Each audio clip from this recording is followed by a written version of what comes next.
बिस्मिल्लाहिर्रहमानिर्रहीम। मैं हूं इनायत उल्लाह काशिफ एडवोकेट और आप देख रहे हैं लीगल इन्फॉर्मेशन में खुशामदीद। आज 27 अप्रैल है, साल 2022 है और आज आपका एक अहम तरीन केस इस्लामाबाद हाई कोर्ट में लगा हुआ है। उस केस की डिटेल क्या है, उसकी तफसील क्या है, उसके आप पर असरात क्या मुरतब होंगे, तमाम तफसील आज की वीडियो में। इससे पहले कि मैं आगे बढ़ूं, आप तमाम माँ बाप से सदा जिन्होंने अभी तक हमारे चैनल को सब्सक्राइब नहीं किया वो सब्सक्राइब कर लें, बेल आइकन को प्रेस कर दें, वीडियो को शेयर कर दें। तो बढ़ते हैं आज के मौजू की जानिब। दोस्तों, जैसा कि आपके इल्म में है कि इस्लामाबाद हाई कोर्ट ने एक रिट के जरिए जो आफ्ताब अहमद साहब और दीगर दोस्तों ने की हुई थी, उसमें 15 साल शर्त को कलअदम करार दे दिया था।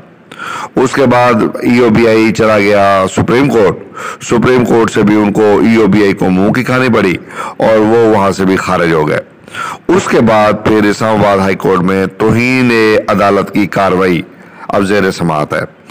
गुज़श्ता तारीख पेशी पर मैंने आपसे अर्ज किया था कि अदालत ने इनको कहा था कि आप जो है जो लोग पिटिशनर आए खड़े हैं, इनकी पेंशन बुक बनाकर वो हमारे पास अदालत में जमा करवाएं। उसके बाद दरमियान में एक तारीख पेशी गुजरी है 18 तारीख की, और 18 तारीख की तारीख पेशी पर उन्होंने वो जमा नहीं करवाए। फिर अदालत ने उनको 27 तारीख तक के लिए टाइम दिया।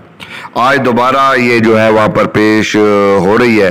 अब देखते हैं, कुछ देर के बाद समाअत होती है तो उस समाअत में ये पेश करते हैं नहीं करते, कोई सर्कुलर जमा करवाते हैं नहीं करवाते हैं, क्या पॉलिसी लेके आते हैं EOBI, या फिर वही तारीख पेशी लेते हैं और अदालत क्या हुक्म पास करती है।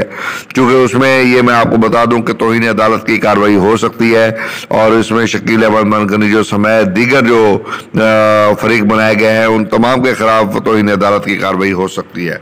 अब देखना ये है कि आज अदालती कार्रवाई जो है वो क्या होने जा रही है। लेकिन मैं ये आपको बता दूं कि आज मेरे ख्याल में ये तारीख पेशी आखिरी तारीख पेशी होगी, क्योंकि अदालत मुतअद्दिद मौक़े जो है वो दे चुकी है और राना मोहम्मद अशरफ साहब जो है वो बहुत एक्टिव हैं, वो वहाँ पर तारीख पेशी पर गए हुए हैं, फिर उनसे आपको देखा अहवाल भी लेते।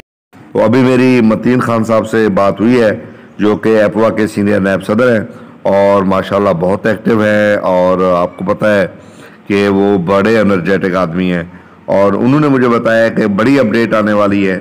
देखते हैं कि बड़ी अपडेट जो है वो क्या आती है। मैंने उनसे पूछा तो है, मैंने कहा बड़ी अपडेट हमें भी थोड़ी सी बता दें, तो उन्होंने फिर अभी मुझे जो है वो रेस्पॉन्स नहीं किया है। जो ही उनका कोई रेस्पॉन्स आता है तो बड़ी खबर पर भी हमारी नज़र है कि बड़ी खबर, क्योंकि साजिद हुसैन तूरी साहब से हाल ही में एपवा के वफद की मुलाकात हुई है, जुल्फ़िकार साहब की मुलाकात हुई है, तो एक बड़ी खबर जो है वो वहाँ से आ सकती है। वो क्या हो सकती है?